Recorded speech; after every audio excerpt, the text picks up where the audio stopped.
This is the laundry room at 16660 Demerit Place, and it's set up exactly as the previous owners had it, the Tobians. It's got the washer and the dryer, and of course, as you can see, these are two of the biggest appliances that you have in the entire house. And everything looks perfect. You turn them on and they come on and sing to you and everything like that. And everything looks good. And then if you look behind them, and I'll take the camera for 1 second, everything looks fine. They're plugged in, drains in place, water's in place, the hose is going into the wall, everything looks fine. And we thought everything was fine until we did the first load of laundry. And then thank goodness for the carbon monoxide detector, because suddenly the alarm went off.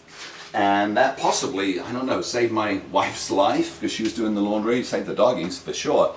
And I ran outside and we shut everything down. I went into the garage was red hot. That's when we worked out there was a huge problem that had not been disclosed to us. Now let me demonstrate what the problem is. If I can get this out.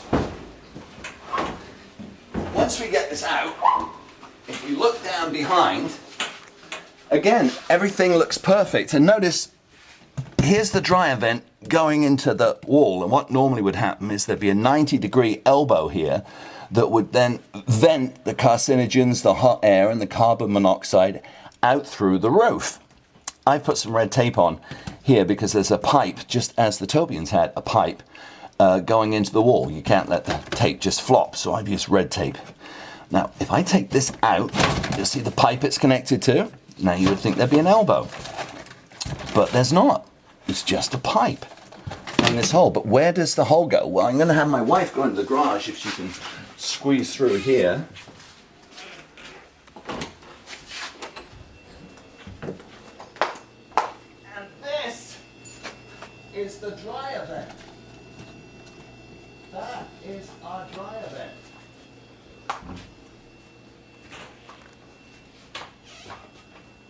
All the dryer vent is a hole in the wall that comes straight into the garage. There is no elbow up, nothing. It just comes straight in here. We couldn't see this because, see, these are these shelf brackets. There were shelves all across here, and in fact you can see the discolored paint.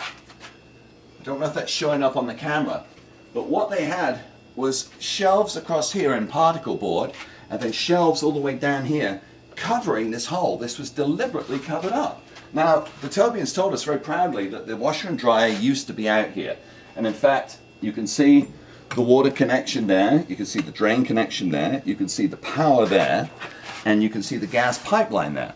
And they actually moved the gas inside to have a gas dryer, which is very important, and they moved the water inside, and everything looked perfect on that side because, of course, the washer and dryer blocked the vent. There's no way that as a buyer you would know there's not a vent unless it's disclosed. One thing, in retrospect, the Tobians had their refrigerator all the way over here balanced on blocks because this concrete isn't quite deep enough. It's balanced on blocks, and they had power on an orange outdoor cable coming all the way over to power the refrigerator. This, of course, is where the refrigerator should be, right here against this door that leads inside the house into the kitchen. That's where it should be. There's power for it. It's perfect. They didn't have the refrigerator here because all the hot air and the damp and the carcinogens would pour into here, hit the coolant for the refrigerator and shut the refrigerator down. So they blocked it with shelves so it couldn't be seen. And this was all concealed from the inspector, from the realtors, from my wife and I, from the appraiser. Nobody was able to see this. And instead, all it is a hole going right into the house. If it hadn't been for the carbon monoxide alarm, who knows what would have happened. But now we are left with something that appeared to be functional, but as you can see, is anything but. It's a clear and present danger. It has to be fixed. It has to be elbowed up. It has to go through the roof. The roof then has to be repaired once the vent's put in. This, of course, should have been disclosed, and as you can see, you can even see the discoloration where the shelves were. Just That's the story of the vent that does